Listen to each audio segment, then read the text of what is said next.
আল্লাহ তাআলা কোরআনুল কারীমের মধ্যে বলেন, ইয়া আইয়ুহাল্লাযীনা আমানু কুতিবা আলাইকুমুস সিয়াম কামা কুতিবা আলাল্লাযীনা মিন ক্বাবলিকুম লাআল্লাকুম তাত্তাকুন। আল্লাহ তাআলা বলেন, হে ঈমানদারেরা, কুতিবা আলাইকুমুস সিয়াম, তোমাদের উপরে রোজা ফরজ করা হয়েছে যেমনি ভাবে তোমাদের পূর্ববর্তীদের উপরে ফরজ করা হয়েছিল। আল্লাহ তাআলা রোজা ফরজের ঘোষণা দিয়েছেন, সাথে সাথে বান্দা যেন চিন্তা না করে কেমন করে রোজা রাখবো। এই জন্য আল্লাহ তাআলা বান্দাকে জানায় দেন, বান্দা এই রোজা শুধু তোমাদের উপরে ফরজ করা হয়েছে এমনটা নয়, বরং তোমাদের পূর্ববর্তীদের উপরেও রোজা ফরজ করা হয়েছিল। তোমাদের পূর্ববর্তীদের উপরেও রোজা ফরজ করা হয়েছিল। যখন কোনো বিষয়ের আদেশ নতুন করে কাউকে দেওয়া হয়, মনে করে এই আদেশ মনে হয় আমার আগে এই পৃথিবীতে আর কাউরে দেওয়া হয়নি, তখন তার কাছে কঠিন লাগবে। যদি তারে বলা হয়, আরে মিয়া তুমি কি প্রথমে এই কাজ করবা নাকি, তোমার আগে কত মানুষে করছে, তখন তার মধ্যে একটা মানসিক চিন্তা আসবে, আমার আগে যদি মানুষেরা কইরা থাকে তাহলে আমি পারবো না কেন, ঠিক কিনা বলেন? এজন্য আল্লাহ তাআলা আদেশ করার পর জানায়া দিলেন, এই রোজা শুধু তোমাদের উপরে ফরজ করা হয়েছে এমনটা নয়, বরং তোমাদের পূর্ববর্তীদের উপরেও এই রোজা ফরজ করা হয়েছিল। পূর্ববর্তীদের উপরে রোজা ফরজ ছিল, আদম আলাইহিস সালাম থেকে নিয়ে প্রত্যেকটা উম্মতের উপরে রোজা ফরজ ছিল, তবে রোজার সিস্টেম ছিল ভিন্ন ভিন্ন। সব উম্মতের উপরে এক ধরনের রোজা আল্লাহ ফরজ করেন নাই। যেমন অতীতের উম্মতদের থেকে জানা যায় সারাদিন কথা না বলা এটাও ছিল এক ধরনের রোজা। যেমন হযরত মারিয়াম আলাইহিস সালাম যখন আল্লাহর কুদরত ঈসা আলাইহিস সালাতু ওয়াস সালামকে ভূমিষ্ঠ করলেন, দুনিয়ায় আসলো ঈসা আলাইহিস সালাম, বাবাবিহীন আল্লাহ তাআলা তাকে দুনিয়ায় পাঠিয়েছেন। এবার দুগ্ধপোষ্য ওই শিশু সন্তানকে নিয়ে আল্লাহ তাআলা আদেশ দিলেন, যাও তুমি তোমার কওমের কাছে চলে যাও।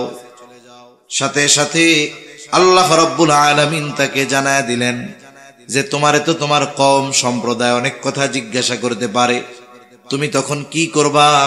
আল্লাহ তাআলা শিখায় দিলেন, তুমি বলবা, ফাকুলি ইন্নী নাযারতু লিররহমানি সাওমান ফালান উকাল্লিমাল ইয়াউমা ইনসিয়া। যখন আসছে নিয়া, বিবাহ শাদী হয় নাই, কোলে বাচ্চা, স্বাভাবিক মানুষেরা তো খারাপ বলতেছে, জিজ্ঞাসা করতেছে পোলা কার, এই কার। সে এখন বলে, আমি আজকে দয়াময়ের প্রতি সাথে ব্যাপারে এই মানত করছি যে আজকে আমি রোজা, আজকে আমি আর কোনো কথা বলতে পারবো না। তার মানে দেখুন, সারাদিন কথা না বলা এটাও রোজার একটা সিস্টেম ছিল, যে আমি আজকে মানত করেছি এটা, যে আমি আজকে রোজা, যার কারণে ফালান উকাল্লিমাল ইয়াউমা ইনসিয়া, আমি তোমাদের সাথে কোনো কথা বলতে পারবো না আজকের এই দিন। এখন কথা না বললে বাস্তব অবস্থা কি জানা যাবে? ঘটনা কি তো কিছু জানা যাবে না। এবার তারা বলা বলি শুরু করতেছে, ইয়া উখতা হারুন মা কানা আবুকি ইমরাআ সাউইন ওয়া মা কানাত উম্মুকি বাগিয়া। হে হারুনের ভগ্নী, তোমার বাবাও তো খারাপ মানুষ না, তোমার মাও তো ব্যভিচারিণী না, এই পোলা বাচ্চা তুমি পাইলা কোথায়? এইবার সে তো আজকে রোজা রাখছে, ইশারা দিয়া বুঝায় দিছে আমি রোজা, আল্লাহর জন্য আজকে আমি রোজা রাখছি, কথা কইতে পারবো না। আল্লাহ রাব্বুল আলামিনের আদেশ, কথা তুমি বলবা না, আল্লাহই তো আদেশ দিয়েছে ওই বাচ্চারে দেখায়া দিবা। ওরা যখন এই কথা বলতেছে, মারিয়াম আলাইহিস সালাম ঈসা আলাইহিস সালামের দিকে ইশারা করে দিছে, আমি তো কথা বলতে পারবো না, এরে জিগাও। এখন 2-1 দিনের শিশু কথা বলতে পারে নাকি? জোরে বলেন, পারে? পারে না। এরা এবার বলতেছে, ইশারা দিয়া দিছে এইদিকে, ফাশারাত ইলাইহি, আমারে কিছু না কইয়া এই বাচ্চারে জিগাও। তারা বলে, ক্বালু কাইফা নুকাল্লিমু মান কানা ফিল মাখদি সাবিয়্যা। হায় রে, দোলনার শিশু, কোলের শিশু, এ আবার কেমনে কথা বলবে? মূল কথা যেটা, অতীতের উম্মতদের মাঝে রোজার একটা সিস্টেম ছিল, সারাদিন কোনো কথা না বলা। এই উম্মতের জন্য রোজা ফরজ হয়েছে। এই উম্মতের রোজার প্রাথমিক দিকে সিস্টেম কি ছিল? প্রথম দিকে আমাদের উম্মতের উপরে, এই উম্মতের উপরে রোজার সিস্টেম ছিল, সূর্যাস্ত যাওয়ার পরে ইফতার করত।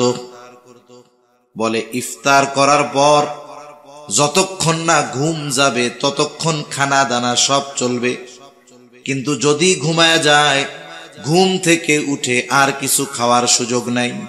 কেউ যদি ইফতার করে আবার ঘুমায়া যাইতো, তাহলে তাকে আর পরের দিন সূর্যাস্তের পরে গিয়ে খাওয়া দাওয়া করা লাগতো। এটা ছিল প্রথম দিকের সিস্টেম।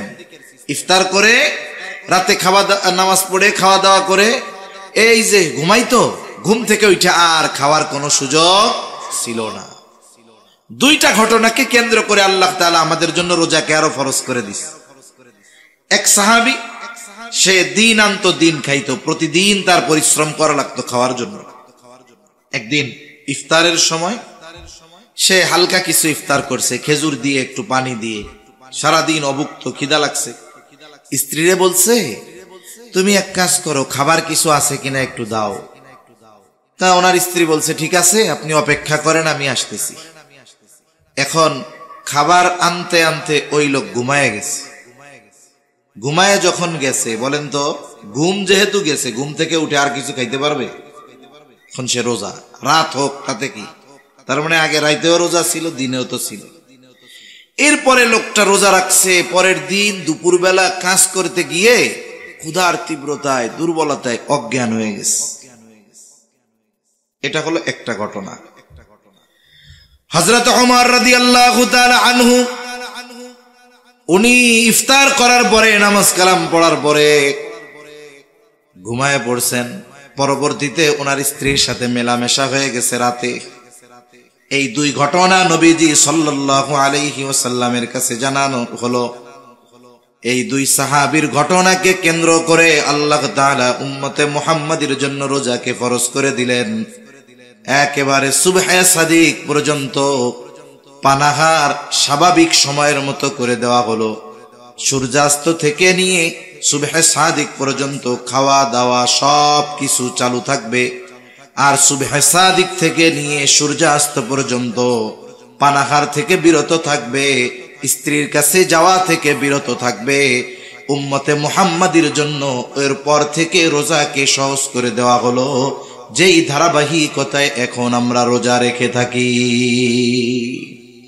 তাহলে আমাদের এই উম্মতের উপরেও প্রাথমিক দিকে রোজাটা একটু কঠিন ছিল। পরে আল্লাহ তাআলা আয়াত নাজিল করে, ওহী নাজিল করে উম্মতে মুহাম্মাদের জন্য রোজাকেও সহজ করে দিয়েছে।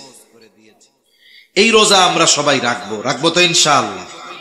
শোনেন, যারা বালেগ হয় নাই এদেরও রাখায় অভ্যস্ত করব। যদি পারে রাখবে, যদি দেখা যায় অসুস্থ হয়ে যাচ্ছে, পারতেছে না, খেয়ে নেবে, কোনো অসুবিধা নেই। কিন্তু ছোট বাচ্চা এখন থেকে অভ্যস্ত হোক, তাহলে কি হবে? পরবর্তীতে তার জন্য রোজা রাখাটা আশা করা যায় কঠিন হবে না, ইনশাআল্লাহ সহজ হয়ে যাবে। এখন এই কষ্ট করে যে আমরা রোজা রাখবো, এই রোজার প্রতিদান কত বেশি, কত বেশি, অনেক হাদিস বলা যাবে। আমি অল্প কয়েকটা হাদিস আপনাদের সাথে একটু আলোচনা করব। এখন এক নাম্বার বিষয় হলো, রোজা রেখে যদি আমরা হাদিসের ঘোষণা অনুযায়ী প্রতিদানগুলো আল্লাহর কাছে পেতে চাই, তাহলে শুধু সারাদিন না খেয়ে থাকলে হবে না, সারাদিন গুনাহ থেকেও বাঁচতে হবে। এজন্য রাসূলুল্লাহ সাল্লাল্লাহু আলাইহি ওয়াসাল্লাম বলেন, কিছু মানুষের রোজা হলো না খেয়ে থাকার নামান্তর। আবার নবীজি সাল্লাল্লাহু আলাইহি ওয়াসাল্লাম বলেন, যে রোজা রাখলো কিন্তু অশ্লীল ফাহেশা মন্দ গুনার কাজ ছাড়লো না, নবীজি বলেন তার না খেয়ে থাকায় আল্লাহ তাআলার কোনো কিছু আসে যায় না। তার মানে কোনো ব্যক্তি যদি রোজা রেখে গুনাহ করে, চোখের গুনাহ, হাতের গুনাহ, জবানের গুনাহ, পায়ের গুনাহ, এই গুনাহ যদি করে, তাহলে তার রোজাটা কি হয়? শুধু ফরজ আদায় হয়। ওই রোজার দ্বারা যে প্রতিদানের কথা আসছে হাদিসে, এগুলো কিছুই সে পাবে না। রোজার প্রতিদান পাওয়ার জন্য রোজা হতে হবে গুনাহমুক্ত। গুনাহযুক্ত রোজা যদি হয় তাহলে ওই রোজা কেমন যেন 133 পেয়ে পাশ করার মতো। 133 পেয়ে যে পাশ করবে সে এই পাশের কথা মানুষের সামনে বলতেও লজ্জা পাবে, ঠিক কিনা বলেন? কতজন তারে টিটকারি করে বলবে, এক কম পাইতা তাহলে আরো ভালো হইতো, আগামী বছর পরীক্ষা দিয়ে আর একটু ভালো রেজাল্ট করতে পারতাম, এখন তো সেই সুযোগও নাই, পাইছো মাত্র 33। এরকম টিটকারি করবে মানুষ তাকে। আর যে পাশ করছে কিন্তু 190 পাইছে, 95 পাইছে, ও মানুষের সামনে বুক ফুলায় বলবে আমি গোল্ডেন A+ পাইছি, ঠিক কিনা বলেন? তাহলে দুইজনেই পাস, 33 পাওয়া পাস আর 190 পাওয়া পাস, দুইটা কি সমান? আমি আপনি সারাদিন কষ্ট করে না খেয়ে থাকলাম, তৃষ্ণায় কষ্ট করলাম, ক্ষুধায় কষ্ট করলাম, এখন যদি একটু গোনার কারণে প্রতিদান বঞ্চিত হয়ে যায়, এর চাইতে বোকামি আর কোনো কিছু হতে পারে? এই জন্য রোজা রেখে অনেকে সময় কাটানোর জন্য মোবাইল দেখবে, টেলিভিশন দেখবে, গল্প গুজব করবে। আমার মা বোনেরা রোজার মাস 2 বেলা রান্না বান্না নাই, সকালে আর রাত দুপুরে, এবার বসে বসে তিন চারজন এক জায়গায় হয়ে দুনিয়ার সব গল্প শুরু করবে, দেখা যাবে এটা একসময় গীবতের মজলিস হয়ে গেছে, ঠিক কিনা বলেন? এজন্য রোজা রেখে সকল ধরনের গুনাহ থেকে যদি না বাঁচি, বলে ওই রোজা রাখা না রাখায় আল্লাহর কিছু আসে যায় না, ফরজটা আদায় হলো ঠিক, কিন্তু রোজার প্রতিদান থেকে সে বঞ্চিত হলো। এজন্য আমরা সবাই রোজার প্রতিদান চাইতো। রোজার প্রতিদান কত বড়! রাসূলুল্লাহ সাল্লাল্লাহু আলাইহি ওয়াসাল্লাম বলেন, হাদিসে কুদসি আল্লাহ তাআলা বলেন, কুল্লু আমাল ইবনে আদম লাহু ইল্লা সিয়াম। নবীজি সাল্লাল্লাহু আলাইহি ওয়াসাল্লাম বলেন, আল্লাহ তাআলা বলেছেন বনি আদমের প্রত্যেকটা আমল তার নিজের জন্য, ইল্লা সিয়াম, রোজা ছাড়া। আল্লাহ তাআলা বলেন, আস-সাওমু লি ওয়া আনা আজজি বিহ। বান্দা রোজা তার জন্য নয় বরং আমার জন্য রাখে, এই জন্য আল্লাহ তাআলা জানায় দেন, ওয়া আনা আজজি বিহ, আমি তার রোজার প্রতিদান দিব। সুবহানাল্লাহ বলেন। তার মানে রোজাদার যদি গুনাহ মুক্ত রোজা রাখতে পারে, তাহলে তার রোজার প্রতিদান স্বয়ং যিনি দিবেন তিনি কে? কোন কোন মুহাদ্দিস বলেন যে রোজার প্রতিদান হলো স্বয়ং আল্লাহ নিজে, স্বয়ং আল্লাহ নিজে। এক রাজার 4 বউ, কয় বউ? জোরে কন না, কয় বউ? এনে কেউ আসেননি 4 বউ? না, এই জায়গা নাই, পাওয়া যাবে না। এখন দেখেন 4 বউ একজন। এখন ওই রাজা তার 4 বউরেই বলছে, আজকে আমার রাজ্যের ধনভাণ্ডার তোমাদের জন্য ওপেন, খুলে দিলাম, যার যা মন চায়, যত মন চায় নেও। এইবার একজন যাইয়া স্বর্ণের গোডাউন ধরছে, আর একজন যাইয়া হীরার গোডাউন ধরছে, আর একজন গিয়ে মণিমুক্তার গোডাউন ধরছে, আর একজন রাজার পাশে দাঁড়ায় রয়েছে, এরকম, এটা নড়েও না চড়েও না। কিরে, ওরা সবাই তো সব লয়ে গেল, তুমি যাও না কেন? বলে আমার কিছু লাগবে না, আমার আপনারে লাগবে। কারে লাগবে? জোরে কোন। আমার কিছু লাগবে না, আমার আপনারে লাগবে। কেন? ইমাম গাজ্জালী রাহমাতুল্লাহি আলাইহি কিমিয়ায়ে সাআদাত কিতাবের মধ্যে বলেন, মান লাহুল মাওলা ফালাহুল কুল। হায়রে, বলে যার মাওলা যার, বলে সব কিছুই তো তার। বলে রাজা আমার কিছু লাগবে না, আমার আপনাকে লাগবে। আপনাকে যদি আমি পেয়ে যাই, সবকিছুই আমার হয়ে যাবে।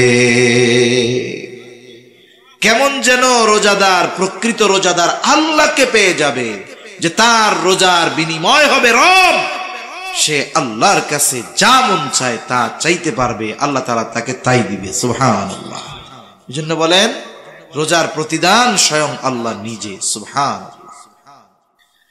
আবার আল্লাহ রাব্বুল আলামিনের নবী জানায় দেন, যারা দুনিয়ায় আল্লাহর জন্য পিপাসিত থাকবে, তৃষ্ণায় বুকের ছাতি ফেটে যায়, তাও পানি আছে ঘরে, ফ্রিজে, জগে, কলে, সব জায়গায় পানি আছে, কেউ দেখে না। শুধুমাত্র চিন্তা করে পানি পান করলে কেউ না দেখলেও কে দেখবে? জোরে বলেন। এই চিন্তায় আল্লাহর জন্য যারা পিপাসায় কষ্ট করে তৃষ্ণার্ত থাকে, নবীজি জানায়া দেন আল্লাহ তাআলা ওই মানুষগুলাকে কিয়ামতের দিন নিজে পানি পান করাবে। দুনিয়ার গরমের তৃষ্ণায় কষ্ট বেশি না আখিরাতে কষ্ট বেশি হবে? ওই দিন আল্লাহ তাআলা যারা দুনিয়ায় আল্লাহর জন্য তৃষ্ণায় কষ্ট করেছে, আল্লাহ তাআলা ওই দিন তাদেরকে স্বয়ং নিজে পানি পান করাবে। আবার রোজাদার আল্লাহ তাআলার কাছে কত প্রিয়। রাসূল আকরাম সাল্লাল্লাহু আলাইহি ওয়াসাল্লাম বলেন, লা খুলুফু ফামিস সাইমি আতয়াবু ইনদাল্লাহি তাআলা মির রিহিল মিস্ক। রোজাদার রোজা রাখার কারণে পাকস্থলীতে দীর্ঘ সময় পানি যায় না, খাবার যায় না, যার কারণে পাকস্থলী শুকনা হয়ে যায়। এই কারণে একটা গন্ধ আসে মুখ দিয়া। নবীজি সাল্লাল্লাহু আলাইহি ওয়াসাল্লাম বলেন, রোজাদারের রোজা রাখার কারণে তার মুখে যেই গন্ধ হয়, আল্লাহ তাআলার কাছে রোজাদারের এই মুখের গন্ধটা মেশক আম্বরের চাইতে বেশি প্রিয়। রোজাদারের প্রতি আল্লাহর ভালোবাসা এটার দ্বারা বোঝা যায় যে তার পাকস্থলী খালি, গন্ধ হয় মুখ দিয়ে। মানুষ যদি মানুষের সাথে কথা বলে, যদি গন্ধ আসে দূরে সরে যায়।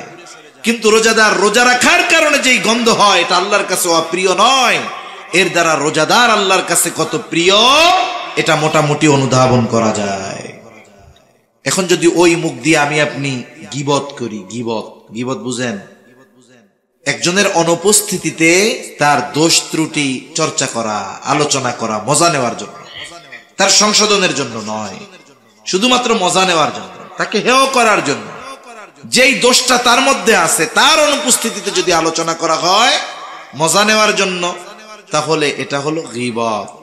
গীবত এটা মৃত ভাইয়ের গোশত খাওয়ার চাইতেও জঘন্য, নাউজুবিল্লাহ বলে। এজন্য আমাদের সমাজে গীবত এটা হয়ে গেছে গীবাতের মতো। কি বাতের মতো? গীবাতের মতো। মসজিদের মধ্যেও গীবত আছে না নাই? মসজিদের মধ্যে আল্লাহর ঘরে যাইয়াও গীবত করে।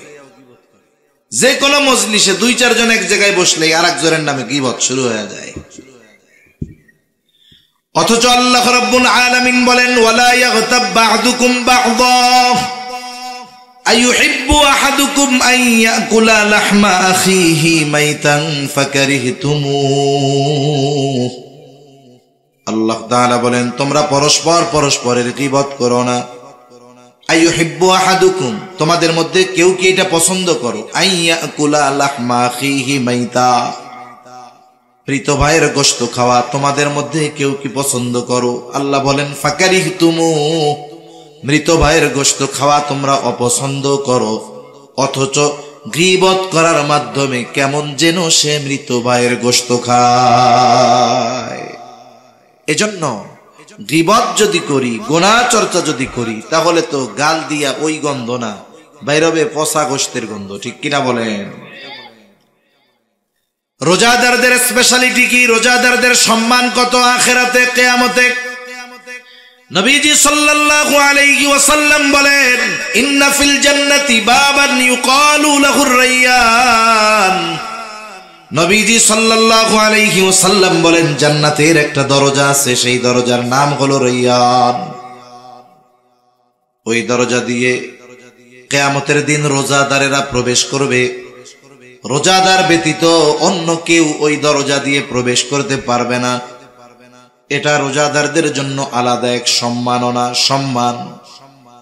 ফেরেশতারা আহ্বান করবে, ফাআইনাস সাইমুন, কোথায় রোজাদারেরা, কোথায়?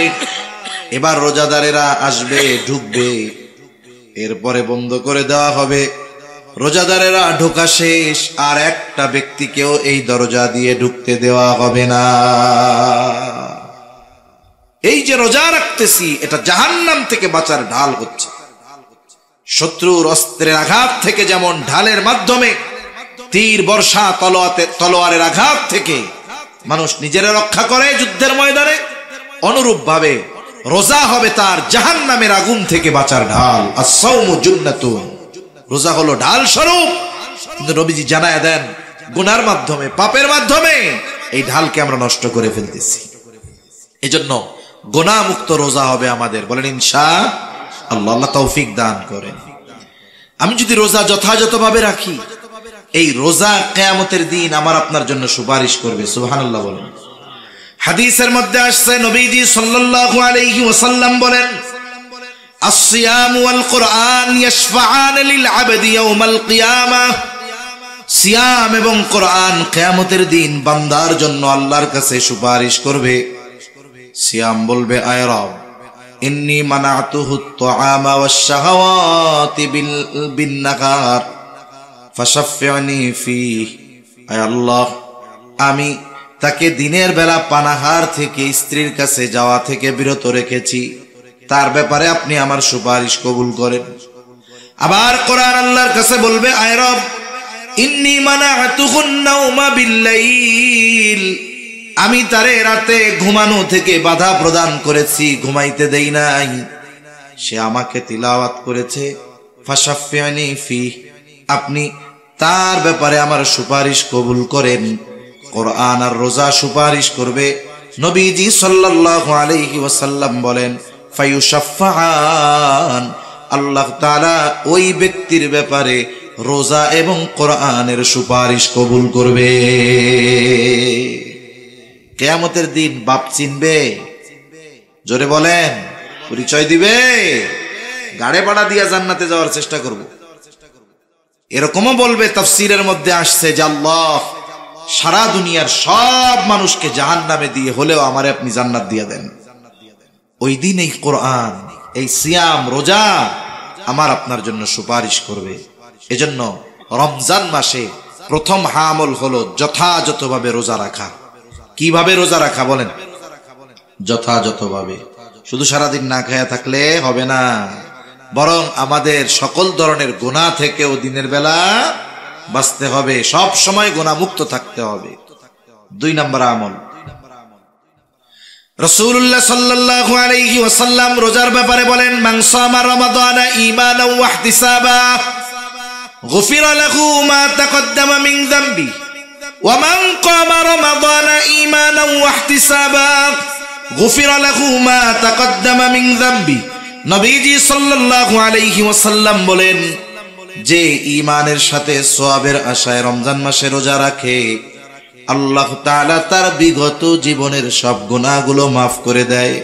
আবার যে ব্যক্তি রমজান মাসে ঈমানের সাথে সওয়াবের আশায় নামাজ পড়ে, মুফাসসিরিনে কেরাম বলেন তারাবির কথা, তারাবি পড়ে, আল্লাহ তাআলা তার বিগত জীবনের সব গুনাহগুলো মাফ করে দেয়।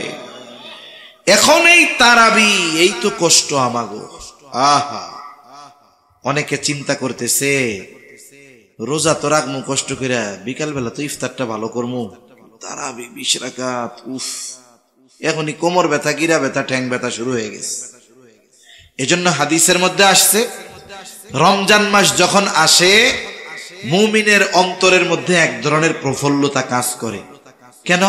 প্রকৃত ইমানদার চিন্তা করে, এই তো সুবর্ণ সুযোগ, আগামী 1 মাসের পাথেয় সংগ্রহ, 11 মাসের পাথেয় সংগ্রহ করার। মোবাইল চার্জ দেন 1 ঘন্টা, টিভেন 12 ঘন্টা, তাই না? কয় এই 1 মাস সে আমলের মাধ্যমে সামনের 11 মাসের পাথেয় সংগ্রহ করে নিবে। এজন্য তার আনন্দ লাগে, ইবাদতের মৌসুম। আর মুনাফিক যেগুলা রোজায় যেগুলা মনে করেন ওই ওয়াজে নাই, মাইকে শুনতেছে, যেই কইছি যে কালকে তো তারাবি শুরু, ওর চিন্তা শুরু হয়ে গেছে পরশু দিন তো আর দুপুরে রান্না হইব না। আরে পরশু দিন আর দুপুরে রান্না হবে না রে। আমার মা বোনরা এমনি যা করুক আর না করুক, রোজার মাসে রোজা ঠিক মতো রাখে, ঠিক কিনা বলেন? আর যদি খাইতে চায়, খাওয়ানোর কথা যদি কয়, একবারে সব ডিবিলে ধুইয়া দিব একবারে। বুড়া বেটা হয়েছে, খাটাস, কবরের মধ্যে ঠ্যাং একটা গেছে, এখনো রোজা রাখে না, অথচ পোলাপান রোজা রাখতেছে। এখন ওনার টেনশন শুরু হয়ে গেছে, খাইতে হইব কই, কেমনে খামু, এই যে টেনশন শেষ। ওই তাড়াশ বাজারে দেয় সুন্দর মতো পদ্মা আছে, খাস পদ্মা, ওর মধ্যে যায় খেয়ে টেয়া বাইরে বের করে, আছে না নাই কোন? এজন্য যারা মুনাফিক, নবীজি সাল্লাল্লাহু আলাইহি ওয়াসাল্লাম বলেন, এই রোজা যখন আসে এটা তাদের জন্য কষ্টের কারণ হয়ে যায়। এখন এই যে রোজার মাস, তারাবি পড়তে হবে, আমাদের অনেকের চিন্তা শুরু হয়ে খতম তারাবি কেমনে পড়বো। আবার যদি খতম তারাবি পড়ে হাফেজ সাহেব, তাইলে অন্য মসজিদে কয় মিনিটে হয় হিসাব করে। 8টায় শুরু করছে তারাবি, ও গো 8:30 শেষ, আমাকে 3 মিনিট বেশি লাগছে, 8:33। হাফেজ সাহেব আমরা কিন্তু হেরে যেতেছি, আমাকে 25 মিনিটে শেষ করা লাগবে। আছে না নাই কোন? আপনারা কে কইছে খতম তারাবি পড়তে? আপনি সূরা তারাবি পড়েন বাড়ি গিয়ে আস্তে আস্তে। হাফেজ সাহেব কোরআন তিলাওয়াত করবে, কয় মিনিট বেশি লাগে শুদ্ধভাবে পড়লে? হাফেজ সাহেব সুন্দর মতো 1.5 পারা যখন প্রথম 6 দিন পড়বে, প্রতি পারায় সে যদি 30 মিনিট সময় নেয় তিলাওয়াতের জন্য, রুকু সেজদা এগুলা তো আর কমানোর সুযোগ নাই, নাকি সেজদা 2টার জায়গায় 1টা দিলে হয়ে যাবে? মাশাআল্লাহ হবে, 2টাই তো দিবে। কমপক্ষে রুকুর মধ্যে সুবহান রাব্বিয়াল আযীম 3 বার তো বলবে নাকি? সুবহান রাব্বিয়াল আলা কমপক্ষে তো 3 বার বলবে নাকি? এইগুলা তো আর কমানোর সুযোগ নাই। তিলাওয়াত কতটুকু দ্রুত পড়া লাগে? 1 পারা হাফেজ সাহেবরে যদি 1.5 মিনিট করে প্রতি পৃষ্ঠায় সময় দেওয়া হয়, তাহলে সে মোটামুটি দ্রুততার সাথে শুদ্ধভাবে পড়তে পারবে। আর যদি সে প্রতি মিনিটে 1 পারা 1 পৃষ্ঠা পড়তে চায়, পড়তে পারবে, কিন্তু পরিপূর্ণ শুদ্ধ আর স্পষ্ট ভাবে হবে না। এখন দেখুন, সে যদি 20 মিনিটে পড়ে আর যদি 10টা মিনিট সময় আমরা বেশি দেই, তাহলে তিলাওয়াত সুন্দর হবে। কোরআন তিলাওয়াত করলে শুধু সওয়াব হয় তা না, কিছু তিলাওয়াতকারী তিলাওয়াত যখন করে কোরআন তারে লানত দেয়। বলে আল্লাহ কারে পড়াইছেন আমারে পড়ার লেগে? রেইলি হাফেজ আছে, শুরু করো মুসল্লি কিচ্ছু বুঝলো না, কোন লাভ হইছে? কমপক্ষে তো শব্দগুলো স্পষ্ট উচ্চারণ হতে হবে। যারা শুনতেছে তাদের শব্দগুলো মুখস্থ নাই, তবে শব্দটা বুঝতে তো হবে। এতটুকু ভাবে যদি কোরআন পড়ে 10 মিনিট সময় বেশি লাগে। কয় মিনিট? এখন 20 রাকাতে 10 মিনিট একবারে লাগে না 20 বারে লাগে? তার মানে প্রতি রাকাতে কয় মিনিট বেশি হয়? 30 সেকেন্ড। কয় সেকেন্ড? আধা মিনিট। আরে ভাই, এই আধা মিনিট সময় প্রতি রাকাতে বেশি দাঁড়াইতে আপনার আমার ঠ্যাং ব্যথা হয়ে যায়। আহা, এটা বড় দুঃখের ব্যাপার। এজন্য আমরা মানসিকভাবে প্রস্তুতি নিব, কোরআন শোনার জন্যই তারাবি পড়ব। কোরআন নিজে পড়তে পারতেছি না, তারাবিতে শুনতেছি। রাসূল সাল্লাল্লাহু আলাইহি ওয়াসাল্লাম জিবরাইল আলাইহিস সালামরে শুনাইছেন। এজন্য কোরআন শোনা শোনানো দুটাই আমলি কাজ, ফেরেশতার আমল, জিবরাইল আলাইহিস সালামের আমল। এজন্য আমরা তারাবিতে হাফেজ সাহেবদেরকে তাড়াহুড়ো করতে বলবো না। বলবো যে দেখেন, একটা মাস আমরা কোরআন শুনতেছি, আপনি আমাদেরকে শুদ্ধভাবে দৃষ্টিরতার সাথে সবকিছু ঠিক রেখে যতটুকু তাড়াতাড়ি পড়া যায় এর চাইতে দ্রুত পড়ার দরকার নাই। তাহলে তারাবিটা আমরা একটু রিল্যাক্সে পড়বো, সময় নিয়ে পড়বো, সুন্দরভাবে শুনবো ইনশাআল্লাহ। কোন 3 নাম্বার, যেহেতু কোরআন নাজিলের মাস, এই মাসে আমরা কোরআনের জন্য সময় বেশি দিব। সারা বছর সময় হয় না, চেষ্টা করব রমজানে কমপক্ষে 1 খতম কোরআন পড়ার। অনেকে আছে প্ল্যানিং না থাকার কারণে শুরু করে খুব জোশ নিয়ে, লাস্টে কিছুই হয় না। প্রথম দিন 4 পারা, পরের দিন 3 পারা, এর পরের দিন হুইত্যা পড়ছে, আর পড়ে না। আর গিয়া সবে কদরের দিন ধরছে, একটু 27 রমজান, মাস শেষে হয়েছে মাত্র 10 পারা, শেষ করতে পারেনি। ওইটা বাদ দিয়ে প্রত্যেক দিন কম কম হোক, কিন্তু ধারাবাহিক ভাবে হোক। হাফেজ সাহেব ডেলি 1.5 পারা পড়বে। যারা কোরআন শরীফ পড়তে পারেন, প্রত্যেক নামাজে প্রথম 6 দিন পড়বেন, প্রতি নামাজে 6 পৃষ্ঠা করে। কয় পৃষ্ঠা করে? 6 পৃষ্ঠা। ফজরের নামাজে গেছেন, যদি সুন্নাত পড়ে সময় হয় আপনি পড়ে ফেললেন 2 পৃষ্ঠা। ফরজের পরে বাড়ি চলে না আইসা 4 পৃষ্ঠা পড়ে আসলেন। জোহরে গেলেন, লম্বা সময়, 1টায় আজান 1:30টায় নামাজ, 4 রাকাত পড়া 20 মিনিট সময়, আপনি পড়ে ফেলতে পারলেন 6 পৃষ্ঠা। এইভাবে 6 দিন যদি পড়া হয়, প্রত্যেক দিন 5 পৃষ্ঠা করে পড়লে দৈনিক হয় 30 পৃষ্ঠা। হাফেজি কোরআন শরীফের 1.5 পারা। হাফেজ সাহেব প্রথম 6 দিন 1.5 পারা করে পড়বে। এরপরে আপনি 7 দিনের থেকে 1 পারা করে পড়েন, প্রতি ওয়াক্তে 4 পৃষ্ঠা। কয় পৃষ্ঠা? তাহলে 5 ওয়াক্তে 4 পাশা কত হয়? 20 হয়ে গেল 1 পারা। দেখা গেল সুন্দরভাবে ধীর স্থিরতার সাথে আপনার মসজিদের তারাবি হাফেজ সাহেবের জবানে 1 খতম শোনা হলো, নিজেও এক খতম পড়া হয়ে গেল। এই জন্য আমলগুলো কম হোক, এটা ধারাবাহিক যদি হয়, এটা আল্লাহ তাআলার কাছে বেশি প্রিয়। এভাবে আমরা কোরআন পড়ব। যারা কোরআন পড়তে পারি না, হাফেজ সাহেব থাকবে, ইমাম সাহেব থাকবে, তাদের কাছ থেকে আমরা একটু কোরআন শেখার চেষ্টা করব। অনেকে আছে অনেক দিন নামাজ পড়ে কিন্তু সূরাগুলা সহি শুদ্ধ নাই। আপনি কোরআন শরীফের সূরাগুলো সহি শুদ্ধ করবেন, সূরা ফাতিহাটা ঠিক করবেন, সূরা নাস, ফালাক, ইখলাস, কুল হুয়াল্লাহ যত সূরা আছে কমপক্ষে শেষের 10টা একবারে শুদ্ধভাবে শিখে নিলেন।